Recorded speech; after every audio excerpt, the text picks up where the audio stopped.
Si un homme en blouse blanche vous demandait d'envoyer une décharge électrique à un inconnu, iriez-vous jusqu'à 450 volts? 65% des personnes testées l'ont fait. Je vous raconte cette expérience troublante et ce qu'elle dit sur nous.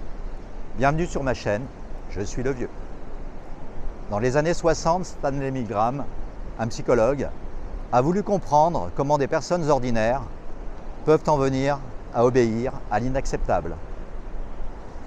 Il a mené une expérience célèbre et très dérangeante. Mais ses résultats, eux, restent trop souvent ignorés.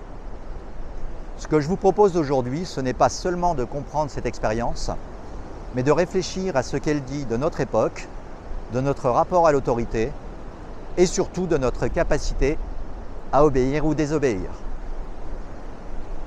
Tout d'abord, une brève histoire de l'autorité, autorité nécessaire mais potentiellement dangereuse. Chez les animaux sociaux, exemple chez les mammifères sociaux, la hiérarchie naturelle permet de réguler les conflits, protéger le groupe et d'assurer la reproduction et l'accès à la nourriture. L'autorité y est directe, visible, testée. Elle peut être contestée ou remplacée. L'autorité est visible, incarnée, testable. Combat, parade, compétences perçues, renversables. Chez l'humain, elle évolue vers une complexité inédite. Dans les sociétés humaines anciennes, les clans, les tribus, les petits villages, l'autorité est incarnée, fonctionnelle, négociée et limitée. Elle est souvent discutée. On distingue parfois un chef de guerre et un chef de paix. Le pouvoir est remis en jeu selon les circonstances. Elle est également fondée sur la parole, conseil de sages, discussion. Elle peut être retirée. Elle repose sur la compétence, le respect, l'adhésion libre. Par exemple, Arminius, chef germain formé initialement par les Romains, puis admiré pour ses talents militaires après avoir vaincu ces mêmes Romains, a fini rejeté par son peuple pour avoir outrepassé son autorité. Même dans un contexte de guerre, le pouvoir n'était jamais absolu. Dans les sociétés modernes, avec l'apparition de l'État-nation, puis des fédérations d'États, l'autorité devient de plus en plus abstraite, distante, bureaucratique et institutionnelle. Elle repose sur le statut, le diplôme, le rôle. Elle est difficilement contestable. Le pouvoir ne vient plus de la relation, on n'obéit plus à un visage connu, mais à une fonction, un statut, un règlement, ou encore on se soumet à une technique. Cette transformation s'accompagne de plusieurs phénomènes. L'émiettement du savoir, en spécialités très étroites et complexes, rend difficile la remise en question de l'autorité car les citoyens ne peuvent plus tout comprendre. On assiste à un élargissement des moyens d'exercice du pouvoir par la multiplication des lois et le monopole par l'État de la violence légitime, par également le progrès des technologies de communication, de surveillance et de contrôle. On constate aussi une extension du périmètre de l'exercice du pouvoir, du local à l'étatique, puis au supranational, État, fédération, Union européenne. Cet éloignement géographique le rend de plus en plus difficilement contestable par les individus. C'est dans ce contexte moderne que Milgram pose une question terrible. Sommes-nous encore capables de désobéir? Milgram, le contexte, le protocole et les résultats. Le contexte. Nous sommes en 1961 à Yale, aux États-Unis. Milgram, psychologue et juif, se pose une question simple et terrible. Comment des hommes en apparence ordinaires ont-ils pu obéir à des ordres barbares dans les régimes totalitaires? Il veut explorer le mécanisme de l'obéissance au-delà des préjugés moraux. Le bien, le mal, ils sont méchants. Éthique et protocole. Les participants pensaient participer à une étude scientifique sur la mémoire et l'apprentissage par punition. Mais en réalité, c'était un test d'obéissance à l'autorité. Ils ignoraient que les chocs étaient simulés et que l'élève était en réalité un acteur. L'ensemble était scénarisé. L'écrit était enregistré à l'avance, mais pour les participants, tout semblait très réel. Notons ici que ce genre d'expérience ne pourrait plus être mené aujourd'hui dans les mêmes conditions. L'éthique scientifique actuelle impose le consentement éclairé, ce qui faudrait la sincérité du comportement.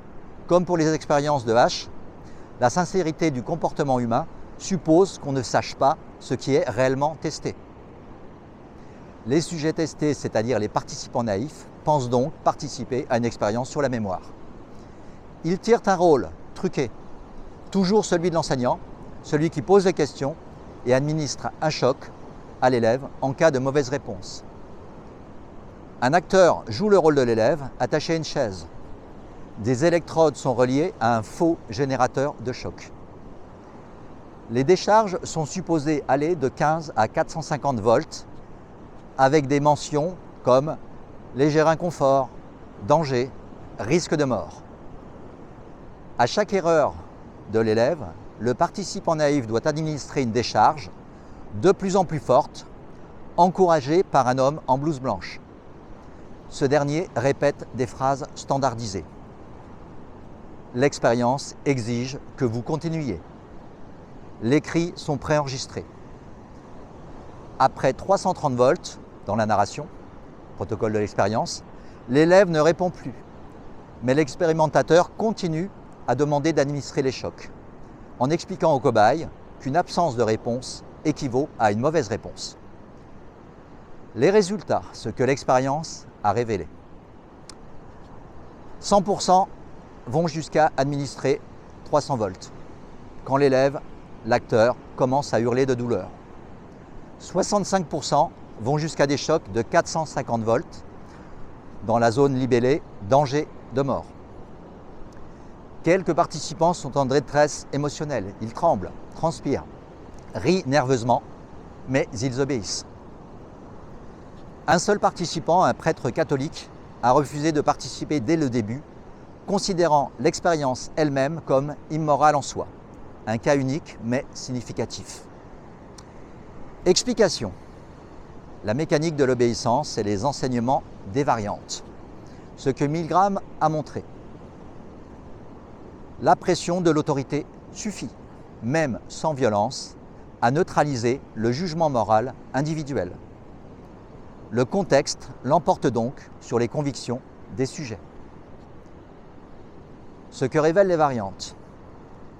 A. L'effet de proximité de l'autorité. Quand l'expérimentateur quitte la pièce, l'obéissance chute fortement. Elle est divisée par 3.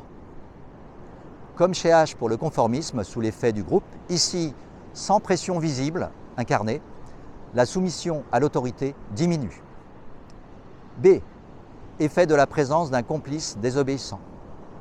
Lorsque le participant n'est plus seul, lorsqu'un autre complice tenant le rôle d'enseignant refuse d'obéir, le cobaye en profite aussi souvent pour désobéir. Et dans ce cas, le taux d'obéissance chute très fortement, jusqu'à 10% d'obéissance seulement. C'est exactement ce que montrait déjà l'expérience d'H. La présence d'un allié suffit à libérer le jugement individuel. Nous sommes profondément sociaux, même dans la rébellion. C'est-à-dire que la présence d'un simple allié peut libérer la pensée critique. Là encore, le groupe soutient ou fragilise l'individu. C.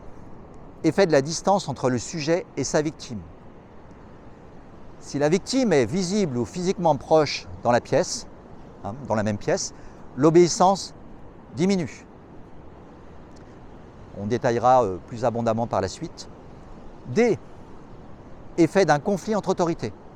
Si deux expérimentateurs en blouse blanche donnent des ordres contradictoires, les participants cessent immédiatement d'obéir, parfois même avec indignation. Explication scientifique, il y a dilution de la légitimité, dilution de l'autorité. L'autorité perd son caractère absolu dès qu'elle est contestée de l'intérieur. Le conflit entre deux dépositaires de l'autorité révèle son arbitraire. la contradiction force le sujet à réévaluer activement la situation, sortant du mode pilote automatique et pour retrouver son sens critique. Comparaison avec H. Comme dans les expériences sur le conformisme, un désaccord entre pairs libère la résistance. Ici, c'est le désaccord entre figures d'autorité qui joue ce rôle. En résumé, chez les sujets testés, les ressorts de la soumission à l'autorité, c'est-à-dire la dilution de sa responsabilité, de sa propre responsabilité individuelle, sont en premier le statut de celui qui donne l'ordre, 2. Le langage utilisé par lui, 3. La distance avec la victime. Alors en 1, le statut de celui qui donne l'ordre, la blouse blanche est marqueur de légitimité scientifique. La responsabilité devient diluée. Je ne suis pas responsable, je ne suis qu'un exécutant. Car le cobaye s'en remet à une tierce personne, selon lui, plus à même de juger. 2. Le langage bureaucratique, neutre. Exemple, l'expérience exige que vous continuiez. Participe à la déshumanisation et à la distanciation par rapport à ce qui est en train de s'accomplir. Le participant se sent instrument de la science. Il obéit non pas par cruauté, mais par soumission au rôle. Imaginez si l'expérimentateur disait à la place « Je veux que vous administriez un choc potentiellement mortel à cet inconnu qui ne répond même plus ». On ne serait pas du tout dans le même cas de figure. Enfin, 3, c'est prépondérant, la distance avec la victime. C'est un des mécanismes clés de la déshumanisation et de l'obéissance. Ce que Milgram a testé et prouvé concernant ce dernier paramètre. Plus la victime est visible, audible ou proche physiquement, plus l'obéissance diminue. A l'inverse, plus elle est abstraite ou lointaine, plus il est facile de lui infliger des souffrances. Les 4 niveaux de distance testés par Milgram, tout ça concernant le taux d'obéissance à 450 volts. Si la victime est invisible et que seuls des cris sont entendus, 65% obéissent et vont jusqu'à l'administration de 450 volts, c'est-à-dire un choc potentiellement mortel. Si la victime est entendue et vue, mais à travers une vitre, 40% obéissent encore aux 450 volts à administrer. Si la victime est dans la même pièce, le taux d'obéissance chute à 30%. Si un contact physique, enfin, est requis, c'est-à-dire forcer la main de la victime sur la plaque électrique, là seulement 10% des cobayes testés obéissent. Conclusion, la proximité active l'empathie, tandis que la distance favorise l'obéissance à des ordres, même cruels. Aujourd'hui, la distance s'appelle écran. Un clic peut licencier, un algorithme refuser un prêt. Alors ces expériences ont marqué non seulement les chercheurs, mais aussi les artistes. Le cinéaste Henri Verneuil, par exemple, leur consacre une scène centrale dans son film Icôme Icare de 1979 avec Yves Montand pour dénoncer la mécanique froide du pouvoir. Il y reproduit fidèlement le protocole de Milgram dans un contexte politique fictif mais lourd de sens. Donc c'est dire à quel point cette expérience a résonné bien au-delà du monde scientifique. Enfin, il faut signaler que dans les entretiens post-expérience, les débriefings, seuls 5% des participants ont dit avoir ressenti du plaisir à administrer les chocs. La majorité était soulagée d'apprendre que c'était faux et qu'ils n'avaient donc pas réellement infligé de choc à la victime. La conscience morale existe donc encore chez les sujets. Elle peut être affaiblie par le contexte et la structure d'autorité, mais elle ne disparaît pas. Et aujourd'hui, Milgram pensait que ces résultats étaient liés à l'Amérique des années 60. Erreur. Des répliques en Europe, au Moyen-Orient ou en Australie montrent des taux similaires actuellement, voire pire. Preuve que la soumission à l'autorité est un réflexe humain profond. Les répliques internationales, années 1960-2010, États-Unis, Royaume-Uni, Italie, Allemagne, Jordanie, Australie, les taux d'obéissance oscillent entre 60 et 90% selon les protocoles. Exception notable, Autriche 2015, taux à 80%, culture forte hiérarchique, culture forte de la hiérarchie. Pays-Bas 2017, seulement 50% d'obéissance, culture peut-être plus individualiste. Variante moderne, plus éthique, sans décharge mais avec pression psychologique. Jeux vidéo 2016, Université de Padoue. 90% des participants obéissent à un superviseur virtuel pour infliger des punitions cruelles à un avatar. Monde du travail 2019, étude française. Des employés acceptent de falsifier des documents si un manager légitime l'exige. Pourquoi ces résultats persistent-ils? Par biais culturel? Non. Même dans des sociétés perçues comme non autoritaires, exemple la Scandinavie, l'obéissance persiste. L'effet blouse blanche, c'est-à-dire celui du statut scientifique, médecin, policier, reste un déclencheur universel. Ainsi, la dilution de la responsabilité est un facteur important. Comme chez Milgram, les sujets disent dans les entretiens post-expérimentaux « C'est lui qui m'a ordonné, ce n'est pas moi qui décide ». Conclusion. Vers une conscience morale autonome. Dans les sociétés anciennes, l'autorité proche et incarnée pouvait être discutée. Elle avait un rôle régulateur, utile, souvent vital. Dans les structures modernes, très vastes et spécialisées, le risque est que l'autorité devienne abstraite, technocratique, incontrôlable. Des exemples récents ou historiques le rappellent. Le bolchevisme soviétique, le nazisme en Allemagne, et aujourd'hui certaines formes de gouvernance où le pouvoir réel échappe au contrôle démocratique. Par exemple, dans l'Union européenne, le Parlement est élu, mais la Commission, qui est l'organe exécutif principal, celui qui prend réellement les décisions, est nommée et a de plus un statut juridique particulier très protecteur. Milgram a montré que l'obéissance est la norme, pas l'exception. Mais il a aussi montré que cette obéissance varie selon le contexte, l'entourage, la perception de la responsabilité.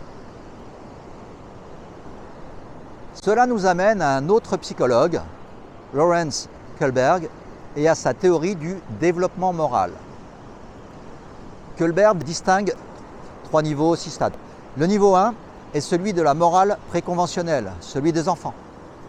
On agit pour éviter une punition, stade 1, ou en retirer un avantage, stade 2. Le niveau 2 est celui de la morale conventionnelle, adolescents et la plupart des adultes. Au stade 3, on agit pour plaire, pour être accepté.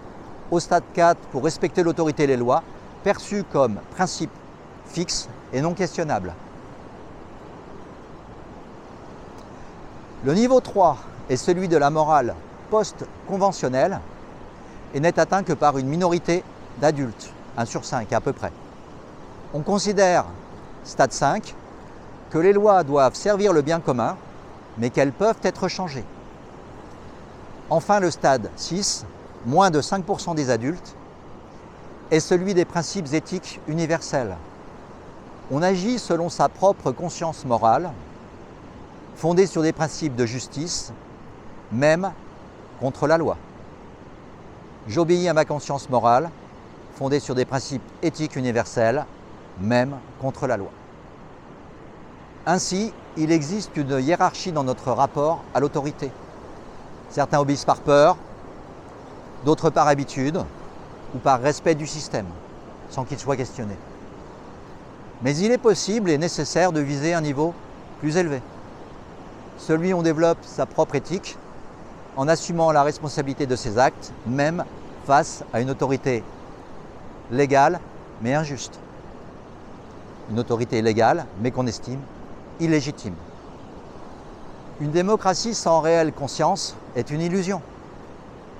La démocratie suppose une population capable de juger, de comprendre, de résister si besoin. Sans cela, elle n'est qu'une démocratie de façade, où des citoyens obéissent sans adhésion réelle, réfléchie, à des forces qu'ils ne maîtrisent plus. Ce n'est pas une question de complot, c'est une question de lucidité.